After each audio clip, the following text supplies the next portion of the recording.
Hey guys, so we talked in the last video about how to go through the reading passages with what we call the crossout method, 2 to 5 word crossouts roughly as you read each little phrase going through the passage. This will slow you down to your natural rate of comprehension so you don't go too fast.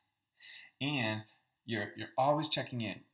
Am I paying attention to the story? Am I following what's going on? So you're not allowed your next crossout unless you know you've processed everything up until that point. And if you notice that you've lost your attention, you're going to put a little star on the margin to kind of signify, hey, I lost my train of thought here. And you go down at that point to 2-word crossouts for that line.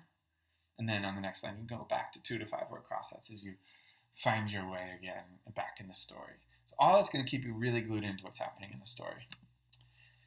And I'm going to share one tip you might like. You can break the passage up into smaller chunks.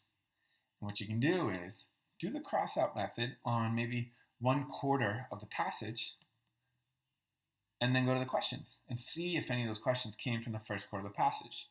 And you go through all 10 questions, see if you can answer any of them, and then you'll do the second quarter of the passage, crossout method, and then check the questions.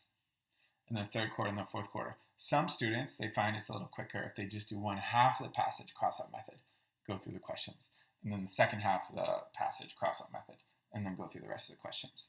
So play around with that and you'll find what will work the best for you. Now, here's how you answer the questions in reading after you've done the crossout method. Just like in grammar, you're going to cover the answers. And you're going to predict what you think the right answer should be. And there's 2 ways of predicting the answer. And as we talked about before, when you're predicting the answer, you're in a very anticipatory mindset.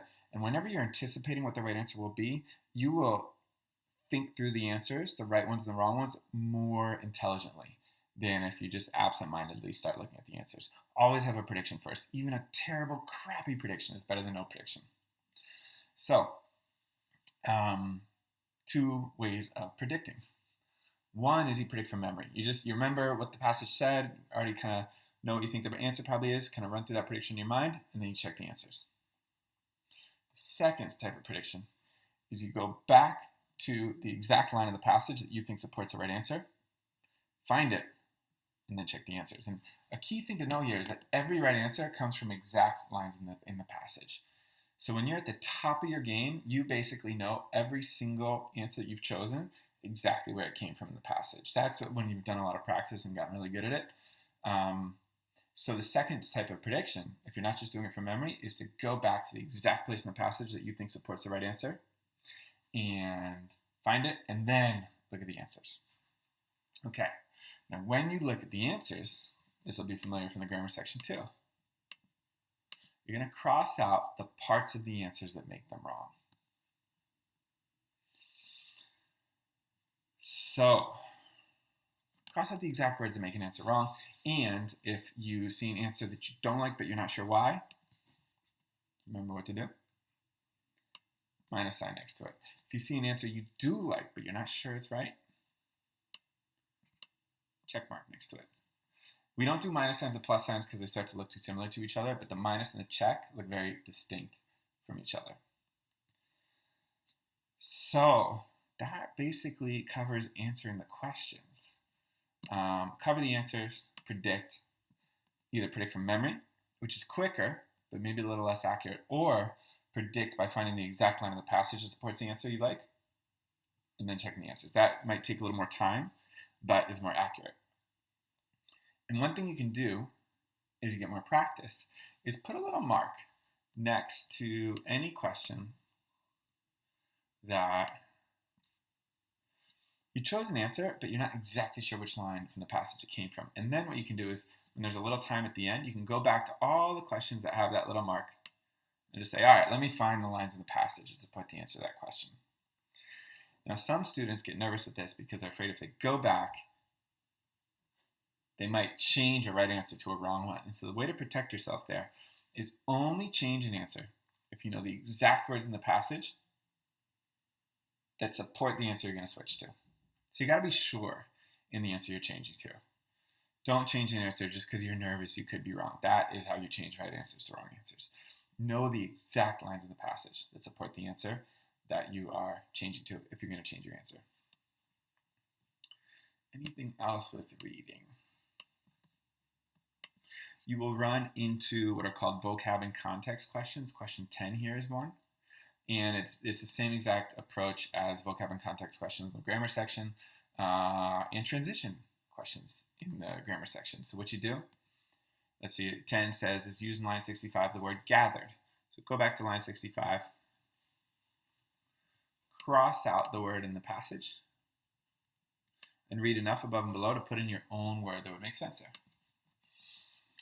So it says, the day was dawning and the shepherd urged his sheep in the direction of the sun. He drank a bit and he blanked his jacket closer to his body. I'm going to say pulled it closer to his body. So that's my prediction, and then we'll go look at the answers. Yeah, Jay, I didn't even know that'd be one of the answers. Pulled. Yeah, he pulled it close to his body. So that's how you do vocab and context questions. And that's mostly it. One other thing to keep in mind, timing. On the ACT, you have 8 minutes and 45 seconds per passage. And if you have time and a half, then you have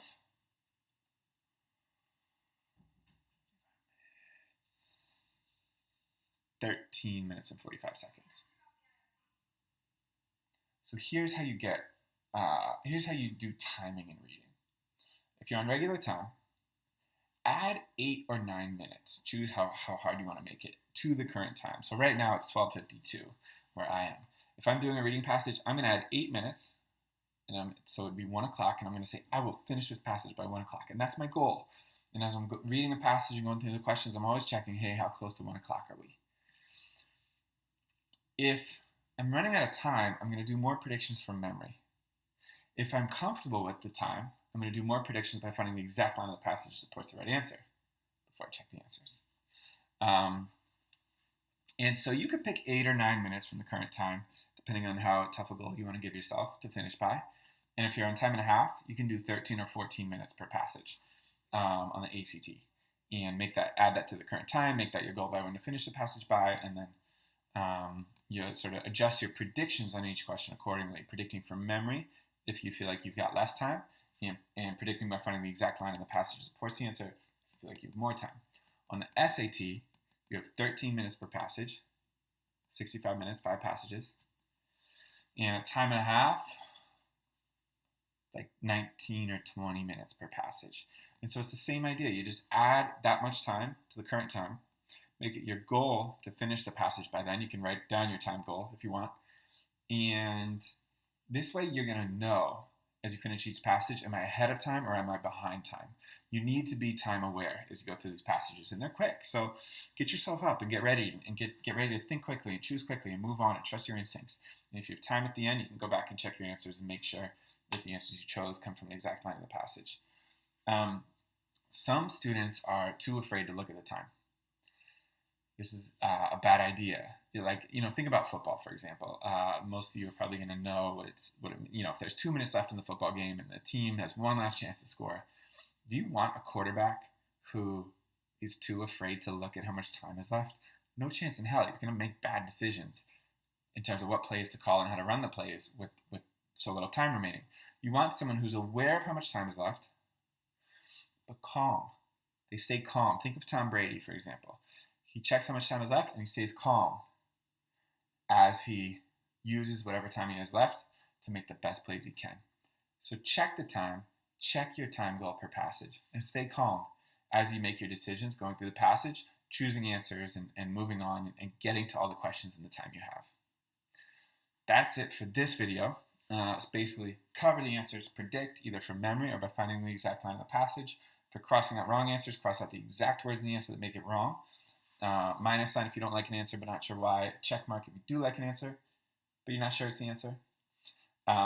Yet you can put a little mark next to questions if you feel like you know the right answer but you're not sure exactly which line of the passage supports it. That way when there's time at the end, if you have it, you can go back to those questions and make sure to find the exact line of the passage that supports the right answer. And on vocab and context questions, go back to the passage, cross out the word in the passage, put in your own word that would work there, then check the answers. So that's it for this video. Good luck, get practicing, and I would say it can take about 10 practice reading sections at least to fully find. I think it takes 10 to get to the top of your game. And at that point, you are using all the techniques, used to them, and finishing time and doing really well. Thanks, guys.